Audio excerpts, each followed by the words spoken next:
পৃথিবীর যেই দেশেই কোরআনওয়ালাদেরকে অপমান করা হয় ওই দেশেই জুলুমের আগুন চালু হয়। জাহাজে আগুন লাগে, গার্মেন্টসে আগুন লাগে, বিমানে আগুন লাগে, হেলিকপ্টারে আগুন লাগে। আগুন লাগে না আল্লাহ লাগায়। খুব ভালো করে তদন্ত করে দেখবেন বাবা, আল্লাহর জমিনে হতে পারে এটা আপনার সমাজের ভিতরে, সমাজে একজন সম্মানী বান্দা আল্লাহ তার ইজ্জত দিলেন, অন্যায়ভাবে তার পিছনে লাইগা থাকলেন, মনে রাখবেন আপনি কপাল পোড়া, নির্ঘাত আল্লাহর গজব আপনার উপরে আসে। আবার মনে করে নেন আল্লাহর জমিনে গজব কেন আসে, তার এক নম্বর কারণ আল্লাহর জমিনে সম্মানিত বান্দাদেরকে যেখানে অপমান করা হয় ওই জমিনে আল্লাহর গজব নাজিল হয়ে যায়। আমরা তিলাওয়াত কি তো আয়াতের তরজমা। আল্লাহ রাব্বুল আলামিন বলেন, আলাম ইয়ারাউ কাম্মা হালাকনা ক্বাবলাহুম মিনাল কুরুনি আন্নাহুম ইলাইহিম লা ইয়ারজিউন।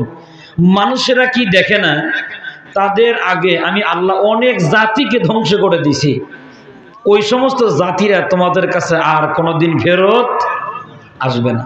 কথাটা কার? আল্লাহ। তো কথাটা থেকে আমরা আরেকটু পরিষ্কার হয়ে নেই, আল্লাহ এই কথাটা আমাদেরকে বুঝাইতে চাইতেছেন যে তোমাদের আগেও এই পৃথিবীতে অনেক জাতি ছিল, কওমে আদ, কওমে লূত, কওমে হুদ, এরা ছিল তো ছিল। এক একটা জাতিকে আল্লাহ তাআলা এক একটা কারণে ধ্বংস করে দিছে।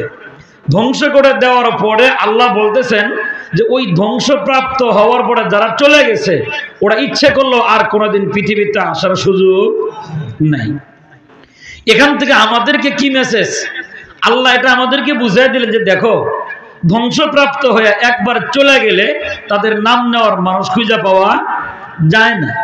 এখান থেকে আমাদের উচিত অল্প সময় হলো যে অতীতে কোন কোন জাতি কোন কোন কারণে ধ্বংস হয়েছে ওই কারণগুলো আগে জানা। জানার পরে ওই কারণগুলো যদি আমার ভিতরে থাকে আমি তওবা করব, যদি আপনার ভিতরে থাকে তওবা করবেন তো? অনেকে কয় না, রাজি আছেন তো? এখন ভালো করে কথা বুঝে নিন, কমিটমেন্ট যেন ঠিক থাকে। আমি আবারও বলি, যেই কারণে আল্লাহ গোটা একটা জাতি ধ্বংস করে দিছে ওই কারণ যদি আমার ভিতরে থাকে আল্লাহ আমার ধ্বংস করতে পারে তো? না, পারে না। ওই কারণ যদি আমার আব্বার ভিতরে থাকে ধ্বংস করতে আল্লাহ পারে না? পারে। তাহলে আমি আবারও বলি পরিষ্কার কথা শোনেন, ওই জাতি ধ্বংস হওয়ার কারণ যদি আমার ভিতরে থাকে 100% মঞ্চ থেকে নামার আগে আমি তওবা করবো যাতে করে আল্লাহ আমারে গজব দিয়া না মারে। আপনার ভিতরে থাকলে তওবা করে বাড়ি যাইবেন তো ইনশাআল্লাহ। এখন যদি দেখেন সর্বনাশ, যেই কারণে জাতি ধ্বংস হয়েছে ওই কারণ ডাইরেক্ট আমার পীরের ভিতরে দেখা যায়, এখন কি করবেন?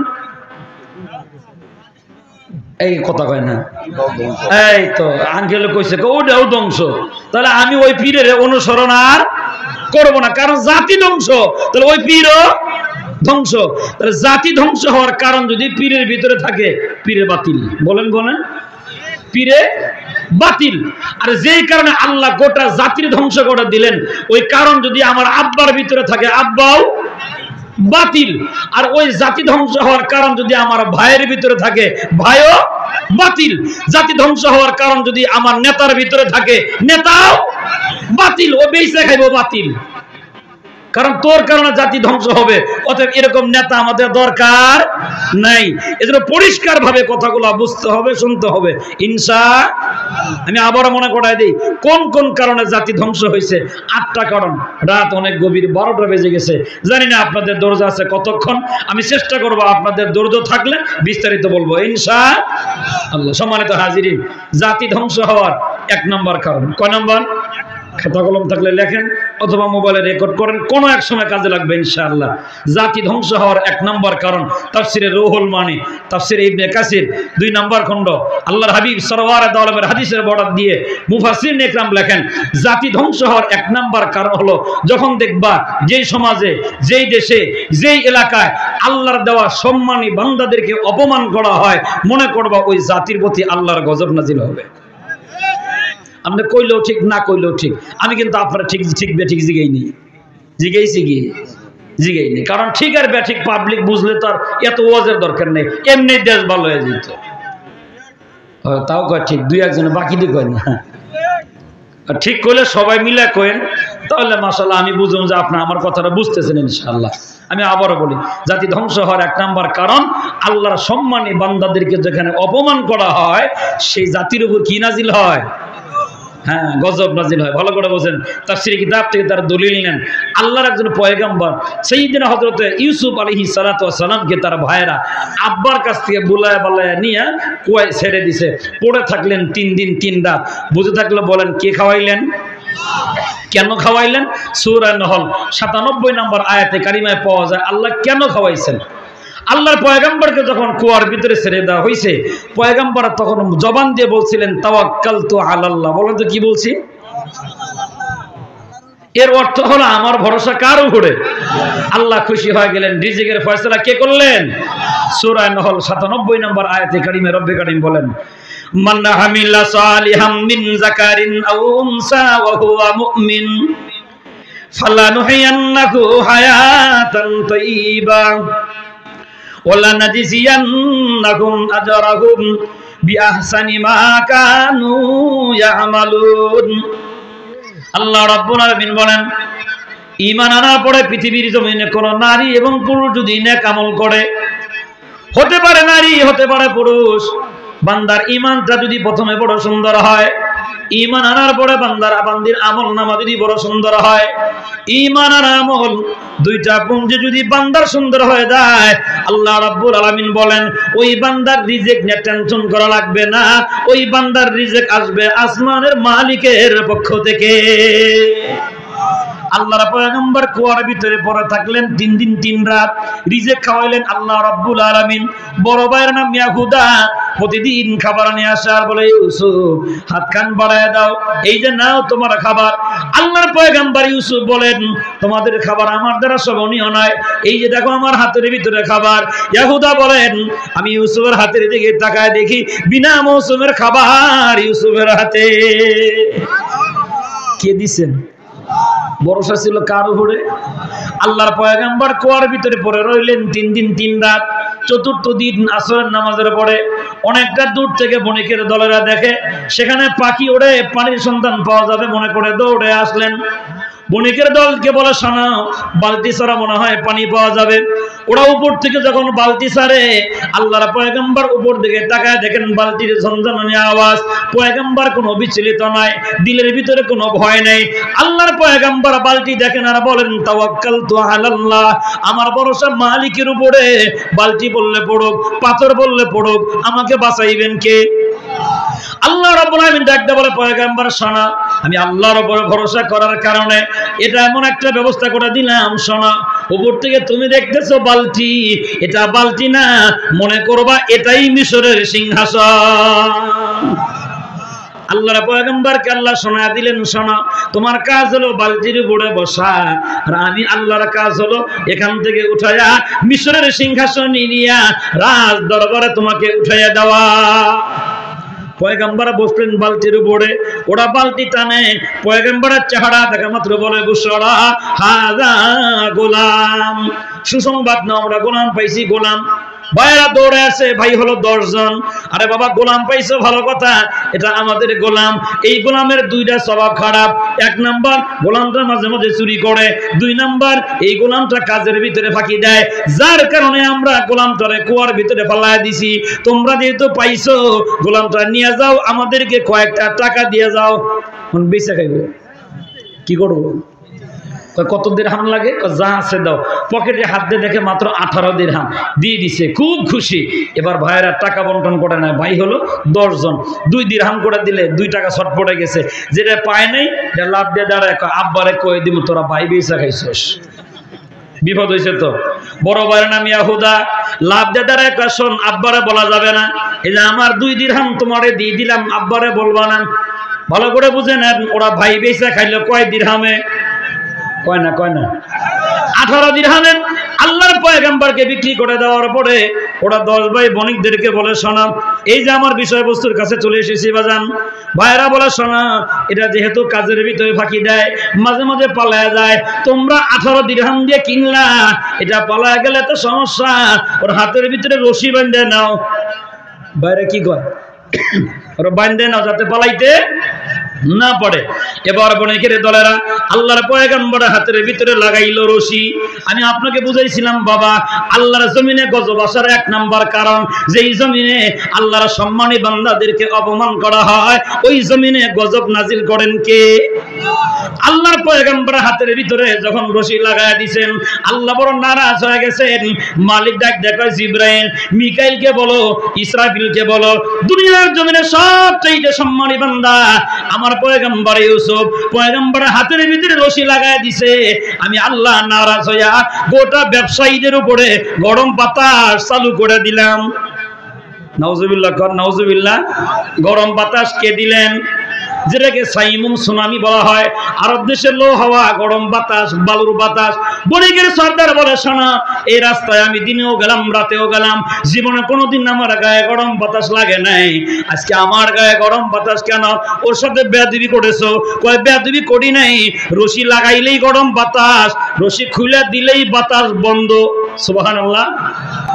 আজকেও সারা পৃথিবীর দিকে তাকায় দেখেন, পৃথিবীর যেই দেশেই কোরআনওয়ালাদেরকে অপমান করা হয় ওই দেশেই জুলুমের আগুন চালু হয়। জাহাজে আগুন লাগে, গার্মেন্টসে আগুন লাগে, বিমানে আগুন লাগে, হেলিকপ্টারে আগুন লাগে। আগুন লাগে না আল্লাহ লাগায়। খুব ভালো করে তদন্ত করে দেখবেন বাবা, আল্লাহর জমিনে হতে পারে এটা আপনার সমাজের ভিতরেও। সমাজে একজন সম্মানী বান্দা, আল্লাহ তার ইজ্জত দিলেন, অন্যায়ভাবে তার পিছনে লাইগা থাকলেন, মনে রাখবেন আপনি কপাল পোড়া, নির্ঘাত আল্লাহর গজব আপনার উপরে আসে। আবার মনে করে নেন, আল্লাহর জমিনে গজব কেন আসে? তার এক নম্বর কারণ, আল্লাহর জমিনে সম্মানিত বান্দাদেরকে যেখানে অপমান করা হয় ওই জমিনে আল্লাহর গজব নাজিল হয়ে যায়। রশি লাগাইলে গজব, খুলে দিলেই বন্ধ। এটা হলো এক নম্বর কারণ। দুই নম্বর, পৃথিবীতে গজব আসে কেন? তাফসীরে কামজুল ঈমান থেকে আমি আপনাকে শোনাচ্ছি, যেই দেশের ভিতরে দুষ্ট বুদ্ধির আশ্রয় মানুষের বেশি নেয়, যেই দেশের ভিতরে মানুষের মাথার ভিতরে দুই নম্বরে চিন্তা বেশি হয়, ওই দেশের মানুষের প্রতি গজব নাজিল করেন কে? খুব ভালো করে বোঝেন বাবা, তাফসীরি কিতাব থেকে দলিল নেন। আল্লাহর একজন পয়গম্বর ছিলেন দাউদ আলাইহিস সালাতু ওয়াস সালাম। আল্লাহর পয়গম্বরের কণ্ঠে রব্বুল আলামিন এত বড় মজা দিলেন, পয়গম্বর তেলাওয়াত করতেন জাবুর, সমুদ্রের মাছেরা সব দৌড়ে এসে তেলাওয়াত শুনতে হাজির হয়ে যাইতেন। সব মাছেরা আয়াত তেলাওয়াত শুনতো। এবার জেলেরা বড় টেনশনে পড়ে গেল, বড় বড় জাল ফেললেও মাছ মারা যায় না, আর বড় বড় মাছ দেখো লাফায়া শুকনার ভিতরে ওঠে। দাউদ পয়গম্বরের সামনে থেকে ওরা বড় বড় মাছগুলো নিয়ে বাজারে বিক্রি করে। মাছেরা আল্লাহর কুদরতি ভাই সিজদা দিয়া বলে, মালিক তোমার পয়গম্বরের কণ্ঠ বড় সুন্দর, তেলাওয়াত করে জাবর, আমরা আসি তেলাওয়াত শোনার জন্য, আর আমাদেরকে ধরে ধরে বাজারে বিক্রি করে। ওগো আল্লাহ, একটা আইন করে দাও, শনিবার যেন জেলেরা মাছ না ধরে। কোন দিন? শনিবার। পয়গম্বর দাউদের কণ্ঠে আল্লাহ তাআলা আইন করে দিলেন, এ জেলের দলেরা শোনো, শনিবারে আমি জাবর কিতাব তেলাওয়াত করি, ওই মালিকের নিষেধ হলো শনিবারে তোমরা মাছ শিকার কইরো না। ওরা কয় খুব চালাক, ঠিক আছে শনিবারে মাছ শিকার করবো না।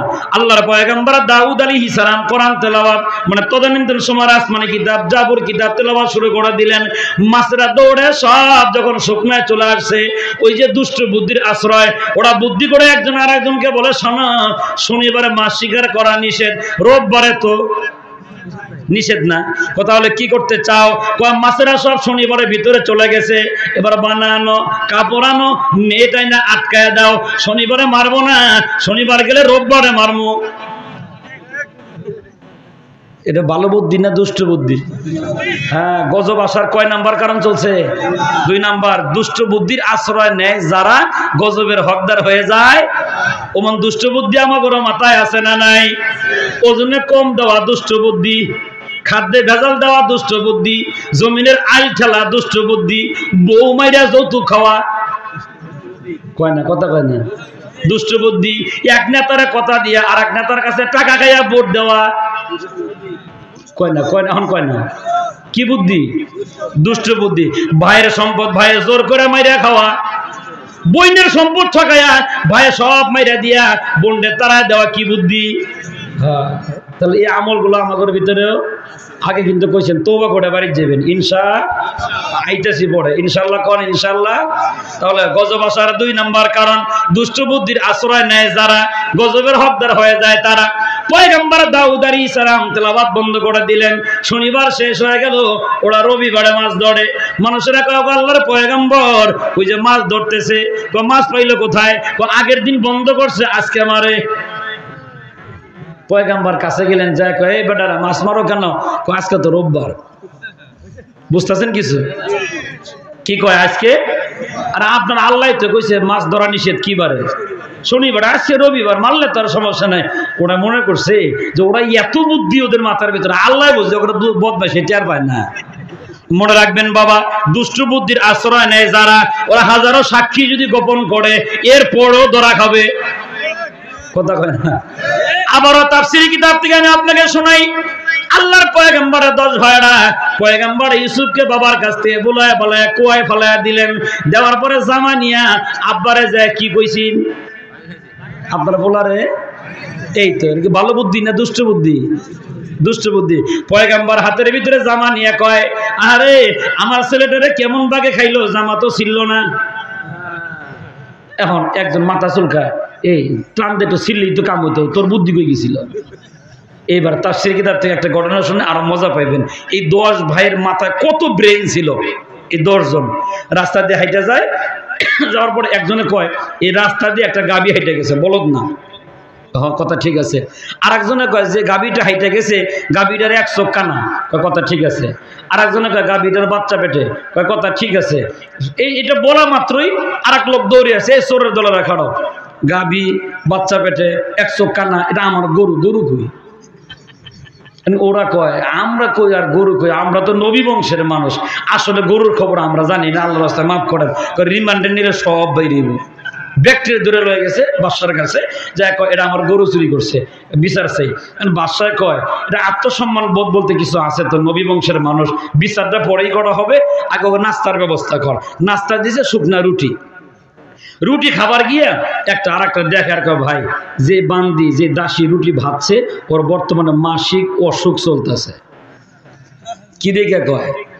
রুটি দেখে কয়। এটা ভিতরে খবর চলে গেছে, আর একজনের খবর নিয়ে শুনছে ঠিকই আসলে ওই দাসীর বর্তমানে অসুখ চলতেছে। খবর গেছে বাদশার কাছে। এরা আগাম কেমনে কয়? বাদশায় যায় কয় কিরে বেটা রুটি দেখে ভিতরের খবর জানো, কারণ কি? এই 10টা কয় আমরা আরো কিছু জানি। কয় কি জানো? কয় যে বাদশার কাছে আমাদের বিচার চলে আসছে, এই বাদশার জন্মের দোষ আছে। তখন তো বাদশার মেজাজ খুব খারাপ, তাড়াতাড়ি ওরে ছেড়ে দিলে আমি বাঁচবার বাড়ি। কেমনে ছেড়ে দেওয়া যায়? একটু কৌশল অবলম্বন করি, তোরা স্বীকার কর, তাড়াতাড়ি ছেড়ে দেবো। এই বেটারা এই রুটি দেখে কেমনে দাসীর খবর করলি আমার বোঝা। দেখেন পুরা রুটি ভাজা, মাঝখানে কাঁচা, এটা দেখে বুঝছি দাসীর অসুখ চলতেছে। বুঝলাম, তাহলে গরুর ব্যাপারটা কি? গরুর ব্যাপারটা হইল 100 কানা কেমনে কইছি জানেন? ডান পাশেও ঘাস আছে, রাস্তার বাম পাশেও ঘাস আছে। এই বেটা গরু খাইছে, আর এক পাশে খাইছে, ডান পাশে খাইছে, বাম পাশে খায় নাই। এটা দেখে আমরা বুঝছি 100 কানা। তো বলদ না গাবি কেমনে বুঝছো? ওটা দাঁড়ায় কয় বলদে যদি ঘাস খায় ঘাসের আগা খায়। কি কয়? বলদে ঘাস খাইলে ঘাসের আগা খায়, আর গাবি গরুর ঘাস খাইলে মাঝে মাঝে শেকড় সহ উঠে যায়। ঘাস খাওয়ার ধরন দেখে বুঝছি এটা বলদ না, এটা কি? আমি বুঝাই দিছি, ওরা কত মেধাবী দেখেন। আর একটা কথা বলো তো, বাচ্চা পেটে কেমনে বুঝলা? 4টা পা, সামনের পায়ের তুলনায় পিছনে পাটা মাটিতে ডাইবে গেছে বেশি, এটা দেখেই আমরা টের পাইছি ওর পেটে কি আছে, বাচ্চা আছে। এবার আমার কথায় আসেন, ওরা এত মেধাবী, রুটি দেখে দাসির খবর করতে পারে, ঘাস খাওয়ার ধরন দেখে ওরা এটা বলদ না এটা গাবি বলতে পারে, 100 কানা বলতে পারে। আবার পায়ের ছাপ দেখে পেটে বাচ্চা আছে এটা বলতে পারে। বাঘে খাইলে যে জামা ছেঁড়া লাগবে, বুদ্ধি কোথায় গেছিল? বোঝে না, কথা বোঝে না। আল্লাহ তাআলা একটা হিকমত দাঁড় করায় দিলেন যে অন্যায় ভাবে দুষ্ট বুদ্ধির আশ্রয় নিয়ে আমার কোন ইমানদার বান্দাকে কেউ যদি রাতে হোক আর দিনে হোক হত্যা করে যদি সাক্ষী গোপন করে, ও হাজারো সাক্ষী গোপন করতে পারে, কিন্তু মুসলমানকে হত্যা করার অপরাধে এমন একটা জায়গা থাকবে সেখান দিয়ে পতন হবে। এটাই আসল প্রকাশ্য খুনি। এটা প্রমাণ করে দেওয়ার জন্যই ও হাজারো বুদ্ধি থাকার পরও আকল বুদ্ধি ওইটা আমি লোভ হয়ে গেছে, ওইটা আমি একটু ছিললেই তো বোঝা যাইতো যে কিসে খাইছে। কথা কয় না? মুসলমান খুব গভীর মনোযোগ। কি বোঝা যায়? দুনিয়ার জমিনে গজব আসার 2 নাম্বার কারণ হলো দুষ্ট বুদ্ধির আশ্রয় নেয় যারা, আল্লাহর আযাবের হকদার হয়ে যায় তারা। দাউদ পয়গম্বর সমস্ত জাতিদেরকে বলে, শোনা, এটা দুষ্ট বুদ্ধির আশ্রয় তোমরা নিলা, আর এইভাবে দুষ্ট বুদ্ধির আশ্রয় নিও না। ওরা কয় আমরা দুষ্ট বুদ্ধির আশ্রয় নেই নেই, আইন হলো যাতে করে আমরা শনিবারে মাছ শিকার না করে, আমরা তো শনিবারে করি না, আমরা তো শিকার করি রবিবারে। আল্লাহ তাআলা বড় নারাজ হয়ে গেলেন, পয়গম্বরকে ডাক দিয়ে বলেন, এ পয়গম্বর দাউদ, তোমার উম্মতদেরকে নিয়ে তুমি একটা ঘরে অবস্থান করো, আর এই জাতিদেরকে আজকে রাত্রে আমি আল্লাহ দুষ্ট বুদ্ধির কারণে বানর বানাইয়া দিব। গজব কার? কিসের কারণে? কয় না দুষ্ট বুদ্ধির কারণে। তাহলে এখন থেকে তওবা করে আজকের পরে থেকে 2 নাম্বার চিন্তা মাথায় আসবো না, ইনশাআল্লাহ। কোন ইনশাআল্লাহ? আজকে থেকে খাদ্যে ভেজাল দেব না, আজকে থেকে মিথ্যে কথা বলবো না, আজকে থেকে পরের জমিনের আল ঠেলবো না, আজকে থেকে বোনের হক মারা দিব না, আজকে থেকে মায়ের হক মারা দেব না, আজকে থেকে বউ মাইরা যৌতুক খাবো না। অনেকে কয় নেই, রাজি আছেন? মুরব্বী কয়, অত নাই আপনি পাবেন থেকে, যুবকে কয় না, মুরব্বী কয়। ঠিক, খুব গভীর চিন্তা। দুষ্ট বুদ্ধির কারণে আল্লাহ একটা জাতিরে কি বানায় দিছে? বানর। বানর কয় না, কি বানায় দিছে? তো আজকের বানর ওই বানর না, কিন্তু ওরা 1 সপ্তাহ অর্থাৎ 7 দিন 7 রাত পর্যন্ত থাকতে থাকতে ক্ষুধার্ত থাকার কারণে শেষ পর্যন্ত বানর অবস্থায় ওরা মৃত্যুবরণ করছে। আল্লাহ বুঝাই দিলেন, বান্দা সাবধান হয়ে যাও, আমার সাথে চালাকি করে কোনোদিন দুষ্ট বুদ্ধির আশ্রয় তোমরা নিও না, আমরাও নিব না, ইনশাআল্লাহ। যেন তাওফিক দান করেন, বলে আমিন। এবার 3 নম্বর। কিসের 3 নম্বর? গজব আসার কয় নম্বর কারণ? আল্লাহর হাবিব সাল্লাল্লাহু আলাইহি ওয়া সাল্লামের হাদিসের বরাত দিয়ে তাফসীরে মারিফুল কোরআন থেকে আমি আপনাকে শোনাচ্ছি। আল্লাহর জমিনে যেই দেশের ভিতরে স্বৈর শাসকের আবির্ভাব হয়, স্বৈর শাসকের কারণে আল্লাহ তাআলা ওই জাতির উপরে গজব নাজিল করে দেয়। কি শাসক? স্বৈর শাসক বুঝেন? স্বৈর শাসকের সংখ্যা তাফসীর ইবনে কাসিরে আসছে, এটা হলো ওই শাসক যে শাসক ক্ষমতায় বসার পরেই বলে আমি যা বলছি সব ঠিক, মানবি তো ঘুমাবি, না মানলে মেরে ফেলাম। মানে এক কথা আর কি, হেডলাইন হলো এটা। এরকম স্বৈর শাসক সারা পৃথিবীতে কথা কয় না। এই কারণে সারা পৃথিবীতে আজকে রহমত নাই, শুধু গজব আর গজব। কেন? আল্লাহ ভুল লাগিয়া নিজেদেরকে খোদা দাবি করে। এমনও শাসক পৃথিবীতে ছিল তো, নাম কি? এই তো বুঝে ফেলেছেন। আলহামদুলিল্লাহ কোন আলহামদুলিল্লাহ। মুসলমান খুব গভীর মনোযোগ। আল্লাহর জমিনে কোন আল্লাহর বান্দা যদি ক্ষমতা পাওয়ার পরে স্বৈর শাসক হয়ে যায়, ওই স্বৈর শাসকের কারণে সাধারণ মুসলমানদের উপরেও আল্লাহ গজব পাঠায় দেয়। ওই সাধারণ মুসলমানেরা খানায় কাবায় গিয়ে দোয়া করলেও দোয়া কবুল করা হয় না। কেন? স্বৈর শাসকের কারণে। বলেন কার কারণে? খুব ভালো করে বোঝেন বাবা। একটা জাতিকে আল্লাহ তাআলা স্বৈর শাসকের কারণে ধ্বংস করে দিলেন। এটা ফেরাউনের জাতি। কেমনে আল্লাহ তাআলা ধ্বংস করে দিলেন?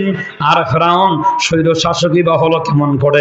2 মিনিটের বয়ান শুনলে বুঝে ফেলবেন বাবা। ফেরাউন এমন একটা মানুষের নাম, যে লোকটা বড় বুদ্ধিমান ছিল। ওর প্রথম দিকের স্বভাব ছিল বাবার পকেট থেকে টাকা চুরি করা। কার পকেট থেকে? বাপের পকেট থেকে টাকা চুরি করে।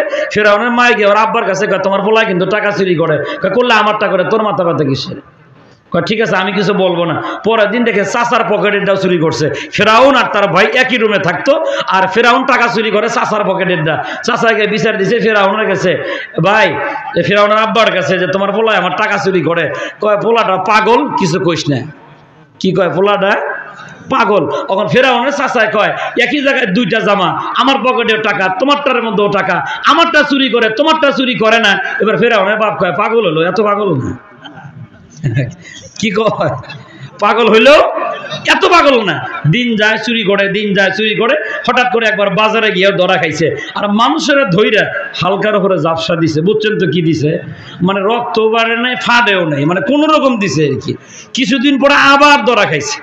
এখন ধরা খাওয়ার পরে মায়ের ইচ্ছা মতো দিয়ে গ্রাম থেকে ওরা তাড়াই দিছে, নিষিদ্ধ করে, যে ওকে এই গ্রামে থাকতে দেওয়া হবে না। এখন মার খেয়ে গেল কই? ওই একই কারণে দেশান্তরী হয়েছে ওর আপন খালাতো ভাই হামান। ও হামানের কাছে যায়, কয় ভাই আমি বড় বিপদ আছে, আমার বাসা। কি হয়েছে? চুরি দেয়, গ্রাম থেকে আমার তাড়াই দিছে। হামান কয়, এখানে থাকো, আমার বেতনের চাইতে উফরি কামাই বেশি। বেতনের চাইতে উফরি কামাই, বোঝেন তো? স্যারের বেতন 20,000, গড় ভাড়া 25,000, এরপরও মাসে 5,000 বাঁচে। কি কামাই? তবে সবসময় উফরি কামাইতে বরকত নাই, মাঝে মাঝে লসও হয়। এক উফরি কামাই হলো আমার অস্বীকায় এক মানে সার্জন অফিসারে কয়, হুজুর দেখেন উফরি কামাইতে বরকত নাই। গত রাত্রে একটা মজার তথ্য আপনারা শুনে। আচ্ছা বলেন কি হয়েছে? অনেক রাত্রে পোলা একটা উল্টাপাল্টা হুন্ডা চালাই দিছে, নেম প্লেটও নেই, কোনো কিচ্ছু নেই, ড্রাইভিংও নেই, আবার মাথা হেলমেটও নেই। ডাক দিলাম এদিকে, চিন্তা করলাম সিসি ক্যামেরা আছে, টাকা নিয়ে যদি ছেড়ে দিই তাহলে তো আমি ধরা খামো। পরে ওরা বলছি দেখ রাতও গভীর, মাঠটা তোরা দিলাম না, ওই যে চায়ের দোকানে 400 টাকা থুইয়া তুই বাড়ির জায়গা তোরে ছেড়ে দিলাম। এই বাড়াই করছে কি জানেন? চায়ের দোকানে যায় কইছে ওই সার্জেন আমার দুলাভাই লাগে, আমার 400 টাকা দিবার কইল। কয়শ? দোকানদার তো দেয় না, জীবনে তো এরকম শুনি নেই। কারণ আস্তে করে দুলাভাই দেয় না, কত চার আঙুল দেখাইছে। এখন দোকানদারে মনে করছে আসলে ঠিক আছে। দোকানদারে আবার স্যার আসলে কি স্যার? হ্যাঁ দেখেছে, হ্যাঁ স্যার। ও দিতে তোর সমস্যা নেই, দিয়ে দিছে। স্যারাই তো টাকা নিয়ে গেছে। তখন এই সার্জেনে গিয়া বাড়ি যখন যাবো 400 টাকা দেন, কিসের? ওই যে স্যারা যে দিয়ে গেল, দিয়ে গেছে আপনি আর অগ্নিমতি লাগেন, 400 নিয়ে গেছে। উফরি কামাই কি চালান থাকলো না গেল? মানে হ্যাঁ আমার ওয়াজ শোনা কে হুজুর, মানুষের কোয়েন যে সব উফরি কামাইতে বরকত নাই, মাঝে মাঝে চালানো যায়, বুঝলেন? এই জন্য 2 নাম্বার চিন্তা করে উফরি কামাই করার ধান্দা বাদ দেওয়া লাগবো ইনশাআল্লাহ। খুব ভালো করে বুঝছেন। ওখান যখন এই বেচারা 2 নম্বরে চিন্তা বাদ দিয়া ভালো হয়ে গেলে তো আর ধরা খাওয়ার সম্ভাবনা নাই। ওর হামনে থাক আমার এই জায়গায় উফরি কামাই থেকে তোরে কিছু টাকা দিয়ে দিব নি। আমাদের গ্রামগঞ্জে একটা প্রবাদ বাক্য আছে, স্যাপ সাইডে 30 না মেটে না। কি বলেন? ওই কয় টাকা কি আর হয়? ও চোর। এখন কয়ভাবে হবে না? জালেম বাদশার কাছে গেছে, যা দেখেন এই যে কবরস্থানে কতগুলো মানুষ মাটি দেয়, কোনো সিরিয়াল নাই, বিশৃঙ্খলা হয়, দয়া করে যদি আপনি আমার একটা চাকরি দিতেন, চাকরিটা পাইলে আমি একটা শুধু শৃঙ্খলাটা ঠিক রাখতাম। আমার আতখোরাকি বিনা বেতন, মানে খোরাকিও দেওয়া লাগবো না, বেতনও। বাদশা খুব খুশি, এরকম বাহিনী তো 3000 হলেও সমস্যা নেই, যাও তোমার চাকরি দিলাম, তুমি শৃঙ্খলা করে দাও। তাহলে আমার একটা কার্ড বানিয়ে দেন, আমি যা আপনার দলের লোক, এরকম একটা কার্ড বানায় দেন। দিছে কার্ড বানায়, গলায় ঝুলাইয়া কবরস্থানের এক কোণে বসে থাকে। মানুষ আসছে লাশ নিয়ে, এ থাম, লাশ কার? কয় আব্বার। কয় 5 দিরহাম দিয়া পরে মাটি দে। কয় দিরহাম? 5 দিরহাম দিয়া মাটি দে। কয় ভালো কথা। কয় নেন, দিলাম। বাদশার চাকরি করেন, বাপ তো একবারই মরবো, 14 বার তো আর মরবো না, যান দিছি 5 দিরহাম। ফিরাউনে এই 5 দিরহাম করে টাকা জমাইছে, জমাইতে জমাইতে গভীর রাত্রে গিয়া ওই জালেম শাসকরে কয়, স্যার গত বছর ট্যাক্সের কত টাকা পাইছেন? কয় এত টাকা। কয় এই যে টাকাগুলা কোনো বাহিনী লাগে নাই, আমি অ্যাডভান্স আগেই তুলে ফেলাইছি। কয় তুই তো ভালো মানুষ রে। কয় তাহলে আমার আর একটা কার্ড বানিয়ে দেন। দিছে কার্ড বানাইয়া, পরের বছর 10 দিরহাম নেয়। মানুষ মাটি দেয়ার কয় দিরহাম নেয়? 10 দিরহাম নেয়। আর ফেরাউন বাজারে বাজারে ঘুরে বেড়ায়। মানুষেরা কয় এবার তো সরকারের ট্যাক্স নিল না। কয় ট্যাক্স নেবে না কেন জানো? ওই যে কবরস্থানে যে হুজুরটা আছে, পাগড়ি টাগড়ি বাঁধে বয়ে থাকে, ওই হুজুরের ট্যাক্স আমাকে দিয়ে দিছে। বক্ত বাড়লো না কমলো? কয় না, বক্ত সব বাড়লো। পরের বছর যখন মাটি দিবার যায় 10 দিরহাম চায়। 10 না, লাগলে আরো 20 নেন। আপনি লোক বলো, আমাকে ট্যাক্স কি করে দিছেন? কয় না, মাফ করে দিছেন। এখন সবাই ফেরাউনের প্রশংসা করে, ফেরাউনের বাহবা দেয়, দিতেছে বাহবা, কিন্তু ওরা বুঝতেছে না এক সময় ফেরাউন গাদ্দার হলে ওরা ঠেকানো। এটা কেমন হয়েছে জানেন? বুঝবেন কিনা জানি না। মানুষের জন্য যেমন জেলখানা আছে, গরু ছাগলের কিন্তু জেলখানা আছে। এটা কি কয়? খোয়ার। এখন আগের জামানা এরকম ছিল, এখন আছে কিনা জানি না। একজনের মানে জমিনের ফসল খাইলে দইরা খড়ে দিলে ওই খড়ালা বেড়ে 5 টাকা 10 টাকা করে দিত, যাতে আবার এনে দেয়। এখনো কি সিস্টেম আছে? এরকম দিত। এখন এক বেড়া রাজীপুর বাজারে চা খায়, এখন পকেটে টাকা নেই। এখন মনে হলো গরু ঘরে দিলে তো 5 টাকা, 5 দিরহাম দেয়, 5 টাকা দেয়। এখন কি করব? নিজের গরু নিজেই ঘরে দিছে। নিজের গরু নিজেই খড়ে দিয়ে 5-10 টাকা আইনা চা খায় ফেলাইছে। কিন্তু এই বেড়ায় জানতেছে না যে আমার গরু খড়ে দিয়ে সকালে আনলাম, 10 টাকা খাইলাম চা, বিকালে আমি আনতে গেলে 200 লাগবে। এই যে ফেরাউনের বংশের দলের লোকেরাও ফেরাউনের যে সমানে বাহাবা দিতেছে, মানে কি নিজের গরু নিজে ঘরে দিয়ে চা খাইতেছে। বোঝেন কথা? বোঝেন? এখন এইভাবে ফেরাউনের বাহাবা দিতে দিতে অনেক মানুষের ভক্ত হয়ে গেল, আর টাকা যা চায় তাই দেয়। হঠাৎ করে রাতারাতি ওই জালেম সরকার একদিন মরে গেছে। বুদ্ধি করে কন্ত ওই দেশের সরকার এবার কে হইব? এইবার সব মানুষের দৌড়ে আসছে, আমাদের জালেম বাদশা মরে গেছে। ভালো হয়েছে, কিন্তু ভালো হয়েছে। এখন বাদশা বানাইবে কানে? কেন? কবরস্থানে তো হুজুর আছেই। বুঝেন নাই কথা? কারে? ফেরাউনে গেছে, ফেরাউনে গেছে।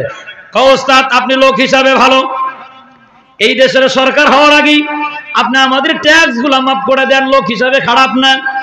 আমাদের জালেম বাদশা মরে গেছে, আমরা সবাই মিলে চলেন, আপনাকে আমরা আমাদের দেশের প্রধানমন্ত্রী বানিয়ে দিলাম। কারে বানিয়ে দিছে? ভালো করে বুঝছেন? ফেরাউনকে দেশের সব মানুষেরা জোর করে ক্ষমতায় বসায় দিল। কয়টা ভোট লাগছে? হ্যাঁ, বোঝেন এই কথা? লাগছে? একটা ভোটও লাগে নাই, নির্বাচনও লাগে নাই, পোস্টার হ্যান্ডবিলও লাগে নাই।